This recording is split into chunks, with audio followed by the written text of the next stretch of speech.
holidays, but we just had Easter weekend, and we're different. Our families are. I mean, we both have great Christian families, but my parents are divorced, and I've always seen them both on the holidays. I'll go to one, go to the other, and she's always just been at one spot. Christmas is the most hectic with my family. Not hectic, but going 3 or 4 different houses, see all the family over in the Tulsa area. I'm so used to that. It doesn't faze me one bit. And I can always tell after we go to Tulsa, if we're going to go to there to see my family for a holiday, she is, by the end of the day, she's just so tired and worn out. So, I mean, we'll continue to figure out. We got some good advice from the Beals. Try to start some of your own traditions. Right. Which we will. Yeah, we will. So there are going to be some times where I tell my family, no, we're going to stay back in Edmond and stay here. But then there's going to be some days where, like she did this past weekend for Easter, where she says, we'll go to Tulsa, and she was a trooper. She went to Matt's family for Easter. Yeah. Yes. Yeah. And that's the thing, is learning the difference between the two styles of family is, I'm so used to, like you said, one house where you just lounge around the whole day and just kind of sit there with family, and that's just what I grew up with. Whereas for him, it is from house to house to house. It's moving around a lot, and so and I love his family. I enjoy them all, but just naturally, I tend to get more tired, and it wears me out more. But that doesn't mean we're going to stop doing that. But in the future, when we have kids and things like that, we might have to compromise and learn how to not wear ourselves out running around different towns. And when you have a child, you kind of have the ace in the hole.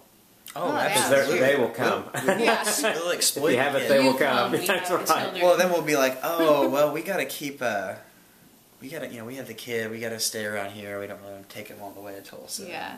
And we'll make that work. They'll be coming down. Exactly. And they will. Yep. That's good.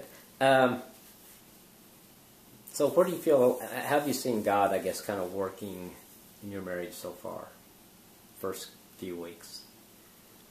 And we've had some conversations about it. I actually, last week brought it up with her, because, some couples they'll have their moments where they're reading the Bible together, or just their thing, that they do, that's kind of their connection. And we don't necessarily have ours yet, but I was asking Chris about he and Cindy's, and his good advice was, don't force anything.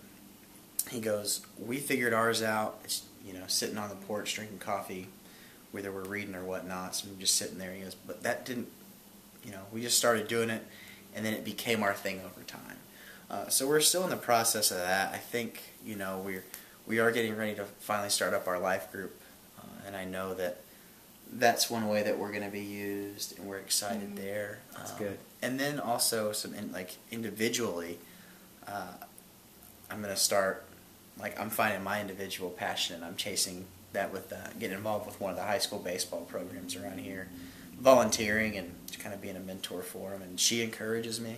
That's good. In that, and she supports me behind it.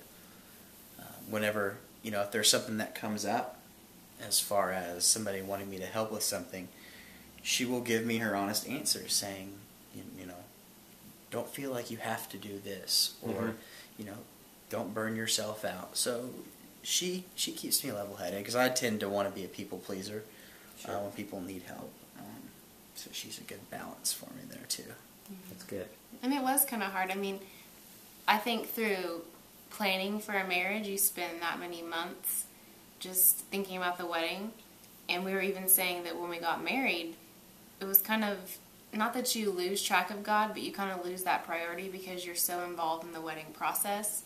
And then you get home and you're joining two lives together, that sometimes if you don't make God a priority, it'll kind of start to slip because you're comfortable.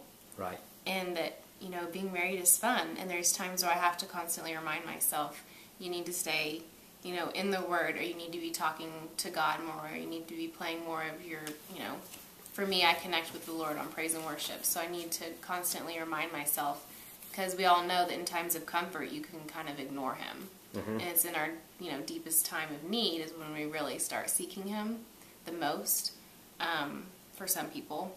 So for being married, just finding God is, I still find little things where if he does something where I'm like, oh, I wish I could say something right now, I just remind myself, like, remember there's grace. And so I'm trying to be a good wife and serve him the best I can. And some good advice that Chris and Cindy told us.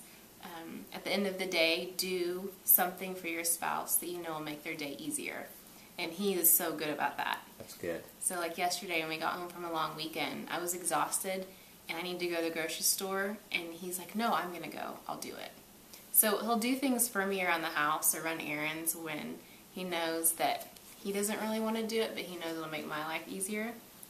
So I feel like that's something that will honor each other in a marriage.